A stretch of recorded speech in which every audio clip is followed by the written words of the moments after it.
Superhero Talk Show. I'm your host, Brad West. Here in the Red Lair, joining me is my co-host, Mr. Greg Burrow from Dragons Are Comics and Fantasy. You can catch him on him working there at Anderson Lane here in Austin, Texas. Check them out. Miss Anastasia Anderson, who always gives us the fresh perspective on stuff. I love to regale her with crazy stuff and just see her react. And then, of course, the impeccable Mr. Frank Hui, who is going to give us some really hardcore philosophical stuff. Now I'm putting him on the spot, right? But he's even a deeper fount of knowledge than me and Greg, which is kind of crazy. But yeah, because I'm older. No, because I've been collecting comics since 1973. Wow. Okay, yeah. It's like okay. So 1 year later, 1 year earlier than me. 1980 something. In 74, I first saw Electric Company Spider-Man. Oh wow. Super Spidey stories, and that pulled me into comics. I didn't start getting comics. Oh yes, until... and they had the trading stamps at the back. Yeah, it was already after. Okay. Crisis on Earth before. Let's go. We're going for something darker. Go darker. Very super stories. Yes, right. We do not want to go down that rabbit hole. Anyway, today we're talking about Suicide Squad, and yesterday we gave you the beginning of Suicide Squad's inception in the comic books and what the basic idea of it was. And now we're going to be going into its history after now. Now here's the weird thing. As good as a concept of it as it was, it actually took a long time to come back to get its own title.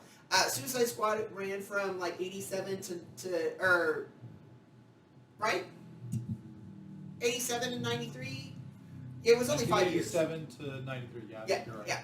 So it was only 5 years. And that was Ostrander's run. And that was Ostrander's run. But it was very impactful. It was. And the characters continued on. They continued to carry over through other comic books and show up in other series, especially in crossovers and stuff.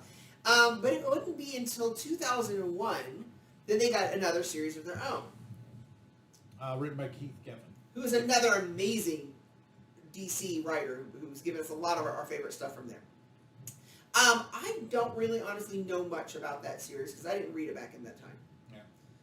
Yeah, I'm a little vague about that part. And then in 2007 there was an 8-issue miniseries.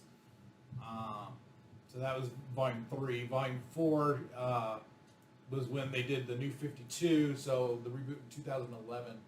Now, I am going to tell you that the pre-2011, the 2010s era of Suicide Squad did show up in other books that I read. Yeah. One of them that I know Frank and I both liked was one called The Secret Six. Yes. And The Secret Six is based on another, actually, Golden Age thing that they kind of revamped for the modern age. And it's actually, in its own way, became it's kind of there is a parallel. They're kind of like, I wouldn't say opposite sides of the coin, but they are tied together. I am going to mention them later because... They're kind of from the same DNA. But they're more like a freelance Suicide Squad. No? They're more like... They're more independent contractors. Okay. So they're more mercenary than... Yes, okay. And it's interesting how characters naturally overlapped between the two series. And probably the most prominent of that is Deadshot. Who was ideal for Suicide Squad because he was a perfect hitman. He was a very complex, damaged person with a death wish, so perfect for Suicide Squad. And ironically very ideal because he was a mercenary, perfect for Secret Six. All right. And where Gail Simone took that, and King Shark from John Ostrander. Also King Shark. And took that, pushed those. No, King Shark wasn't in the comic in the Suicide Squad until the 2010s, or in the. Yeah, no, he wasn't on there until the 2010s because King Shark was actually created as a adversary for Superboy. Oh wait a minute, different writer. Sorry. Different writer. Different writer. Keith Giffen one. Yes. I wasn't thinking Ostrander did bring that. The Giffen one? Yeah. Okay. Sorry. She's bringing Gail Simone, who's also an amazing writer. Impeccable. Yes. An amazing writer, gay community's best friend, Mm-hmm. She is one of our allies. Go. And she really pushed that, and along the same way Secret Six, as I said, the way Ostrander pushed Suicide Squad, and you saw, I said, similar DNA, and taking a lot, going back to keeping in line with Suicide Squad, the Deadshot character, because Deadshot is one of those characters when you brought out, yes, he's got some history and background, but he's like at first a very standard villain until you get to Suicide Squad, and he ended up with his own miniseries, which you find out that he had children, and he's trying to do right by them, even though he knows I shouldn't be raising children. Right. No. But I did like that crossover. Yes, and there's a crossover element, and so you have like those kind of characters. So again, you have adults, and you have thematically. So you can actually argue Secret Six is maybe it's not a Suicide Squad variation, but it's a first cousin. It is. Okay, yeah. And so yeah, through the 2010s, there were they did pop up with some stuff, and I did like them. But this is when you first get Harley Quinn into the book. This is when you first get King Shark in the book. This is when you get all of these modern characters that came after the ending of the first series, and you start getting a lot more momentum. And I'd be willing to read those. I found them entertaining enough, and some of the characters entertaining enough. I did like that. When was Barbara Gordon on the team? When was Oracle on the team?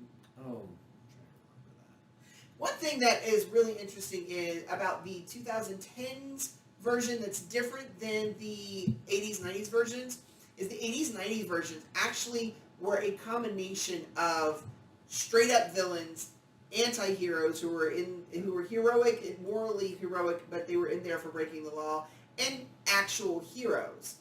Many heroes, like from Nightshade to Oracle to one of the Atoms to... There was several different superheroes. Even, like I said, Superboy.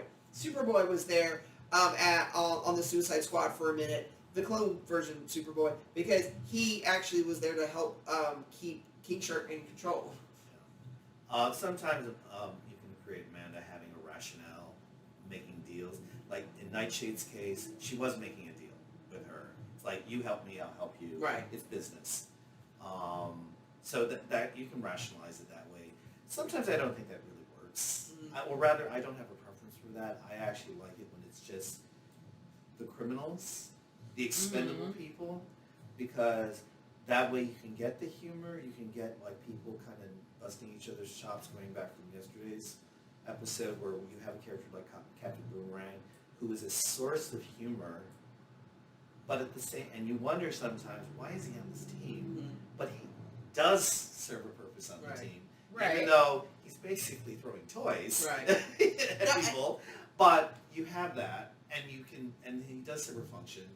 But he's also like a source of character work, and so it's something that and one thing we didn't mention about one thing that was very beautiful, brilliant story, which we should have talked about in the last episode, is I always remember there was this one character that was brought in, and I said, "Who's this?" And she was this character who sported a huge mother of a gun. Oh, yes. I'm getting to it. And she would be in combat Douglas, and her name was Duchess. And she was very efficient. And I don't remember a character called Duchess, but she was a great member. She melded it.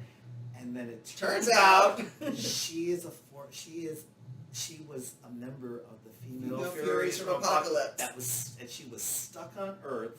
Oh. And she had amnesia. And she eventually remembered who she was. So she went back to Apocalypse, took some of the members with her, and then oh my God, she's Lashina. Yes, I forgot, yes. And well, Darkseid wasn't happy about her bringing strangers to Apocalypse. Yeah. Oh. But the beautiful part of what they thought about to fool you is Lashina is a very sleek character, black bodysuit. She's got these things that are sort of like metal, like a lash, metal lashes, not a whip, but more of a lash. Yeah. But she still has a very sleek look, long limb, long legs, long lines. Right. Duchess looks very broad-shouldered. Yeah. And so that's because, of course, she's wearing a very different kind of outfit. like I said, tank top, dungarees, sporting a gun. So you're not even imagining her, and you see her hair. Yeah. Because in as Lashina, she has a cowl. Yes. So there's a very streamlined, and see, even on an art, they're very consciously tricking you by saying, okay. I mean, okay, she's some rogue Amazon. I don't even know. And it was just a really great story because the irony is, she actually got along with the Suicides. She was a member of the team, and she liked them. Yeah. They were but when she got her memory back, I've got my agenda. Yeah, I'm a different person. I'm a different, I like you guys, but you guys can come with me and help me finish off my agenda because somebody's taking my place and I can't have that. Yeah. Real quick, I want to talk about the bombs. Yes. In the original, it was just like colors on the bad guys, right? Yeah. There wasn't implants until the new ones in the 2000s. That's another main difference is that they were implanted, so there was. Yeah, you go with the times. Go with the times. Yeah. Well, I mean, speaking of time, I think we pretty much covered all of the comic books up until modern times, except for New 52, which we know nothing about. And so I'm just which that's okay. Which is okay. It's fine. It's came and gone. It's come and gone, so we're moving on. Thank you for joining us on the Red Web. This week we're talking about Suicide Squad. Tomorrow we're going to be going into other media appearances, adaptations. So if you follow us on bradsredweb.com, you can also go to our parent on Kyra Labs Media on YouTube, Facebook Watch. Check us out every day at 3 o'clock. Like, share, and subscribe. We love you. We'll see you tomorrow.